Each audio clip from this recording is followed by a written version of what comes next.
Are you feeling the jet lag? No, not so bad. Oh, well, you came from Los Angeles, though, I didn't came you? late, but he arrived yesterday. I just got in a little bit ahead of him. Wow. And yesterday he went straight out to a restaurant. Yeah. No, but you know, from New York, the time difference is only 3 hours. Oh, right. Yes. So not so bad, actually. Not so bad, yes. But from Los Angeles, it's really hard. Yeah. What's 14 hours It's a little usually? long. Yeah, it's a long flight. Yeah. So I admire you guys for your stamina, No, your it's been a energy, pleasure. and willpower.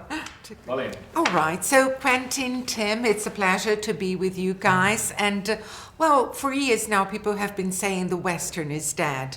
But only this year we've had a slew of Westerns, the Slow West and the Keeping Broom and the Salvation and, of course, the Hateful Eight. Yeah. So that's a very active corpse. Yeah, I would agree, yeah. Well, it was like, Django was my biggest hit Yes. that I've ever had, and it in particularly performed well over, in foreign territories. And it was one of those things where, everyone was saying beforehand, oh, Westerns do bad in foreign territories outside of America. And especially a black-lit Western doesn't do well. And then it just kind of rewrote the history books as far as that was concerned. And so, I'm very, Kurt Russell has 2 Westerns. Yeah, what's his Yes. Bone Tomahawk. He has 2 Westerns this year. Yes. And so that's really exciting. And then, and it's also even kind of neat that I'm a big, one of the other anticipated movies coming out around the same time of ours is The Revenant. Yes. And so, you're right. So that is a very active corpse. I couldn't be happier about it. What do you think this resurgence is going on right now? Because, well, they are postmodern Westerns, all of them, we might say. But I don't know if it's impossible to not make a postmodern Western now. I don't know if you can make I think straightforward mythological Western. no, I think you can definitely make a mythological Western, all right. But I don't think you can make a Western now without taking into account the Western genre itself, as opposed to just doing the next one. If that makes any sense. It does, but a lot of the influences that you claim that is a television, a history of television, which is your childhood. Yeah, exactly. Yeah. As much as that, which is I find fascinating. But but also it's like the Westerns that I've been jumping off from in the last 2 are the spaghetti Westerns, and they are absolutely postmodern. All right, they exist as a reaction to the American Westerns of the 50s in particular. And they are still postmodern today. That's what's interesting about Sergio Leone. I absolutely agree, yeah. Yes. Do you think the Western means something different for you, Tim, being a Brit and not an American? Do you think it does? It's otherworldly to us. It's I suppose it's a comforting form of almost science fiction to us when we were kids. It's like riding around with black hat, white hat, black hats. All of that stuff. It was a very, very much a part of my growing up, especially the Virginian, because my grandfather and my father were big Western fans. But it's an impossibility for us to be in a Western. And that's why this one is so deeply special. But one of the things that's interesting about that, though, is the fact that the way maybe Americans want to do Shakespeare, or the Americans want to do something like the Scarlet Pimpernel, or whatever, and they're always sort of behind the 8 ball about it a little bit, in that. I think less so now, but they were. Yeah, no, I think less so, but definitely they were. Yeah. I think there is a similar affection for it in England, all right, as this thing. But also, even the idea, though, Robert Duvall has actually made a point about, he's this great actor, and he doesn't do the Shakespeare roles. He goes, no. Those aren't the American roles to play. Right. The American roles to play are Wyatt Earp or this. Those are the great tragedies. Yeah. All right. Those are the great. Those are. The King Lear is a cattle baron. Too true. That would be interesting. You should think about that. Well, Ran was Oh, absolutely, It yeah. was a Western in Yes. Well, I think the Western Oh, it has was King Lear. permeated it was the King Lear culture. too. Yeah, Yeah, it was King Lear. It was King Lear. Yeah.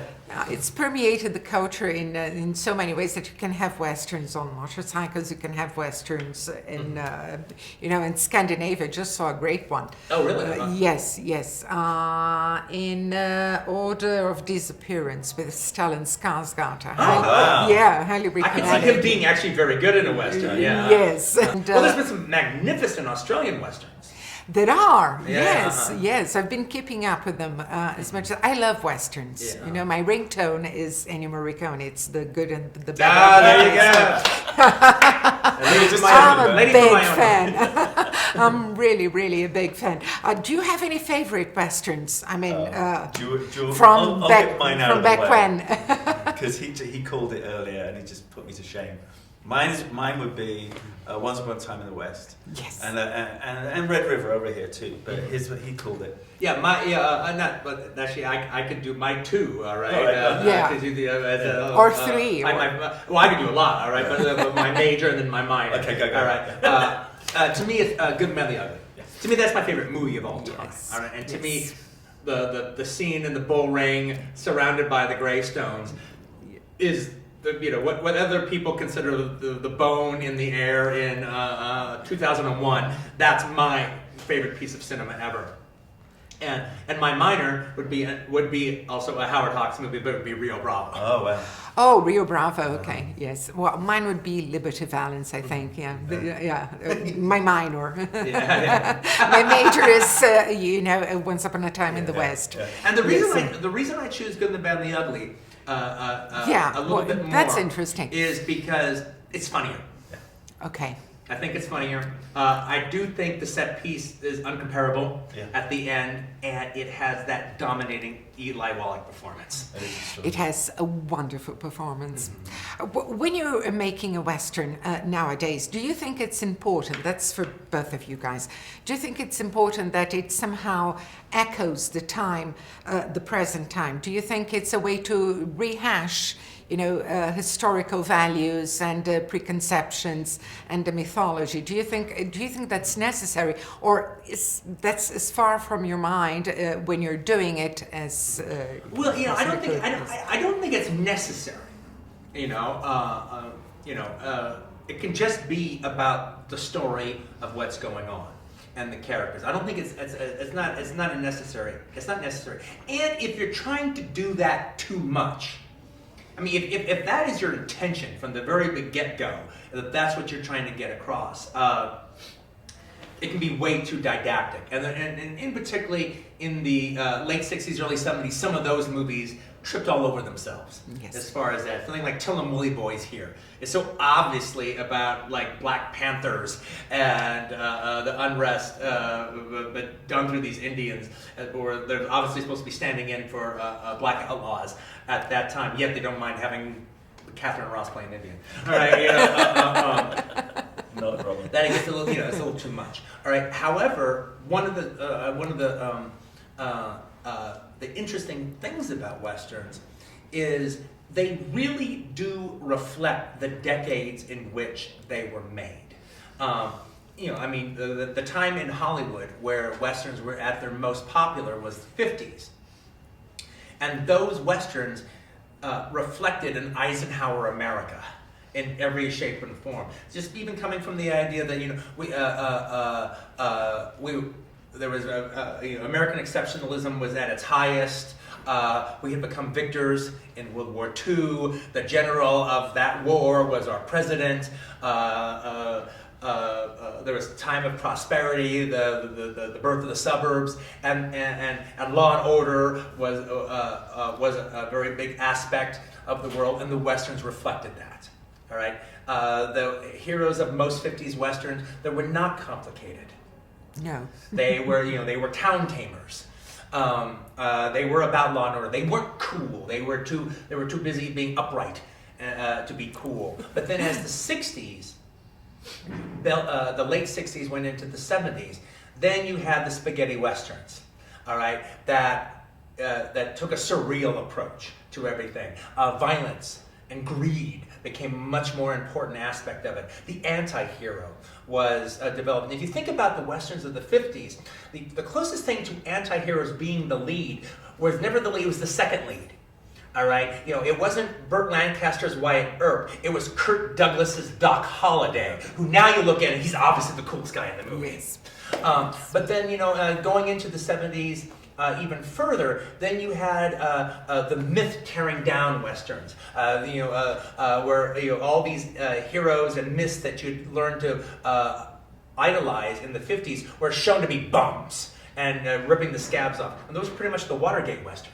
Yes. But I do think, though, that this movie, I didn't set out to necessarily make a blue state, red state western, but as the characters started hashing out their problems, I realized that I was dealing with it. And at first I was just trying to deal with a bunch of guys in a cabin in the middle of a blizzard. But then as we made the movie, Ferguson happened. Oh, yeah. And as we made the movie, as we go into the as we go into editing, the Confederate flag, became the stop point, became this gigantic controversy going on, and I realized how relevant it was. But I didn't set out to do it. It just ended up happening by chance. When we were rehearsing for the reading, Yeah. that's when the first conversations were coming up. Yeah. The script was done, Yeah. and then Ferguson happened. Mm-hmm. And we found ourselves having conversations that reflected, partially. I mean, to such a degree, there was one line in the movie I had to take out. Yeah. I didn't have to, but I chose to take it out because I thought it reflected too much on a current event. And there was the killings that happened at Mother Emanuel Church. I actually had a line in the stagecoach with Chris Mannix and Sam Jackson's character, Warren, where Chris Mannix said, you ask the people of South Carolina, they feel safe about the black problem, or what they consider the black problem.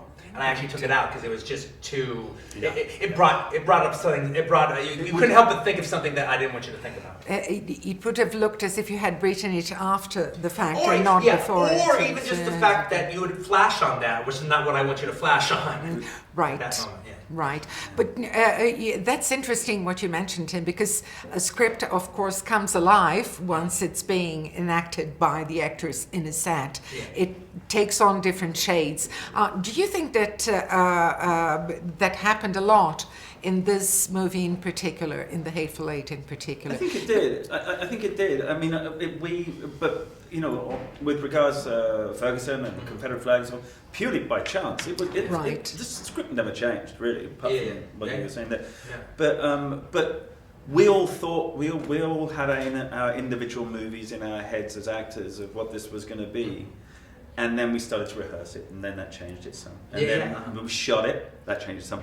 None of us expected the film that we finally saw that he delivered, because we've all went about our lives around the world doing other jobs and so on, and then he called us in and said, "Want to have a look?" Mm-hmm. Yeah. And we knew what the story was, and we were still, our jaw was on the floor, just going, because the other character is the film itself. Yeah. Well, it's an unusual experience, isn't it, to be stuck up inside a cabin or inside a set with 9 other actors, and you have to really like each other a lot or not. Oh, it became a love fest. It was kind of sickly, really. Yeah.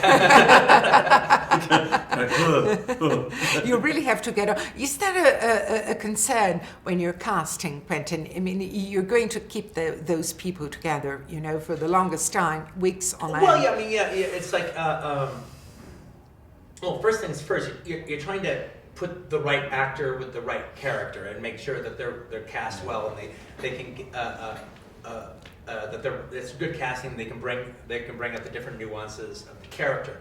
But I do think about will this mix work?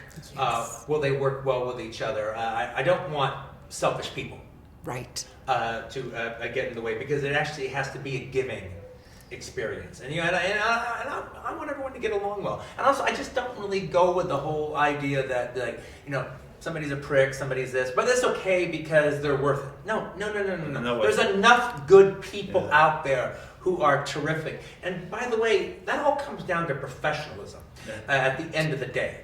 And I've just worked now too long to not work with professional people when it comes to It's that. kind of exhausting. Yeah.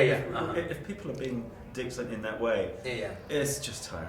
Yeah, It's really It tiring. is. Yeah. We had so much to do during the day. You don't want that. Exactly. I mean, it's a tough enough day as it is. Yeah.